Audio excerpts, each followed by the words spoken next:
की इस वीडियो में हम हमारी पिछली वीडियो को कंटिन्यू करेंगे।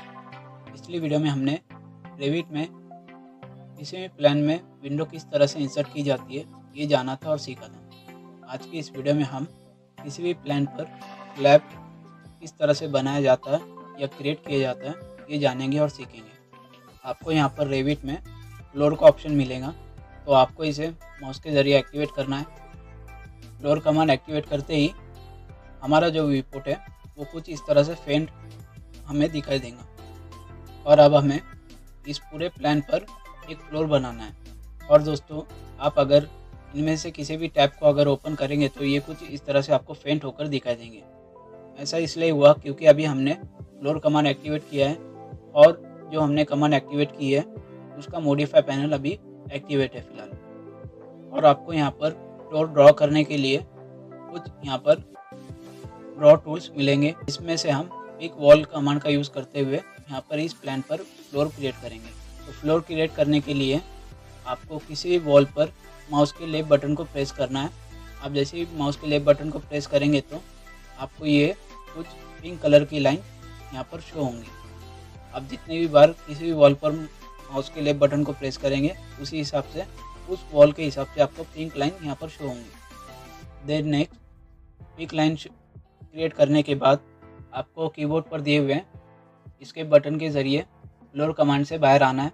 कमांड से बाहर आते ही आप अगर व्यूपोर्ट में कहीं पर भी क्लिक करेंगे तो ये आपका क्लिक एक्सेप्ट नहीं करेगा। ऐसा इसलिए हुआ क्योंकि अभी हमने फ्लोर यहाँ पर सिर्फ क्रिएट किया है, उसे फिनिश नहीं किया। तो उसे फिनिश करने के लिए आपको यहाँ पर टिक का ऑप्शन मिलेगा। तो आप जैसे ही इस पर माउस के लेफ्ट बटन को प्रेस करेंगे तो हमारा फ्लोर यहाँ पर क्रिएट हो जाएगा। देन नेक्स्ट अगर आप इसे 3D में देखेंगे तो ये आपको कुछ इस तरह से दिखाई देगा। और दोस्तों, अगर आप इसे जूम कर कर देखेंगे तो ये हमें हमारा जो प्लान है उसके इंटीरियर साइड से फ्लोर दिखाई दे रहा है।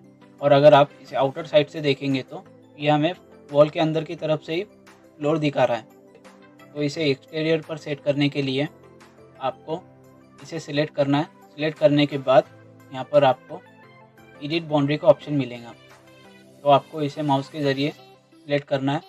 देन नेक्स्ट आप जब यहाँ पर इस मॉडल में देखेंगे तो आपको यहाँ पर पिंक लाइन दिखाई देंगी।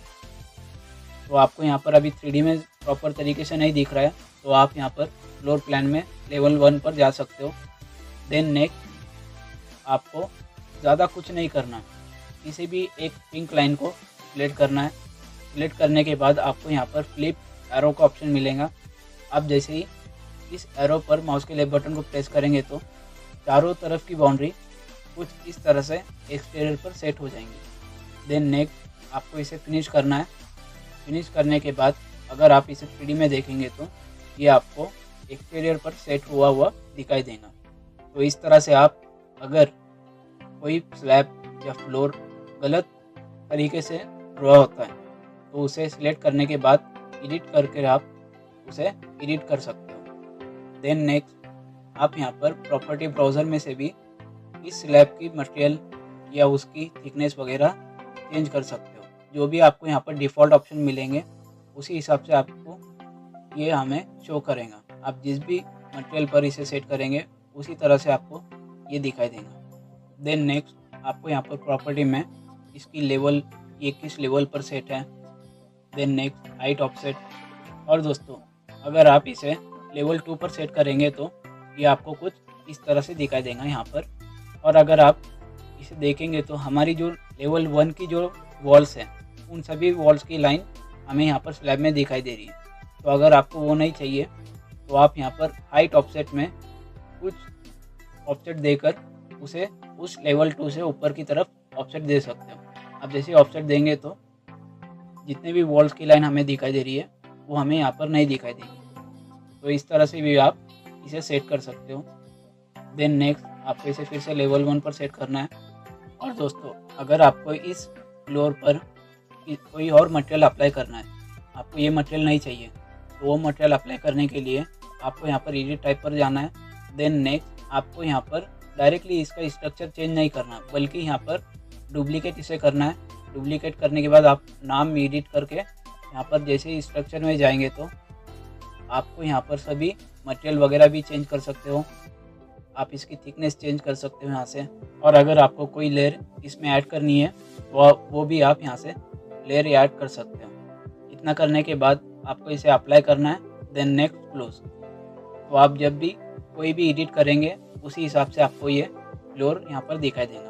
अब हम फिर से यहाँ पर लेवल 1 पर चले जाएंगे, देन नेक्स्ट। अब दोस्तों मुझे हर रूम के हिसाब से एक एक स्लैब अलग अलग फ्लोरिंग का चाहिए, जिस पे हमें अलग अलग मटेरियल चाहिए।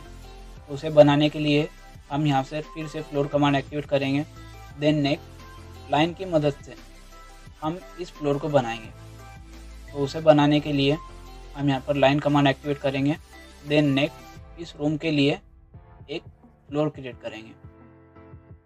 इसी तरह से हम सेकेंड रूम रेक्टेंगल के ज़रिए बनाएंगे। इसी तरह से हम सभी रूम के लिए अलग अलग एक फ्लोर बनाएंगे।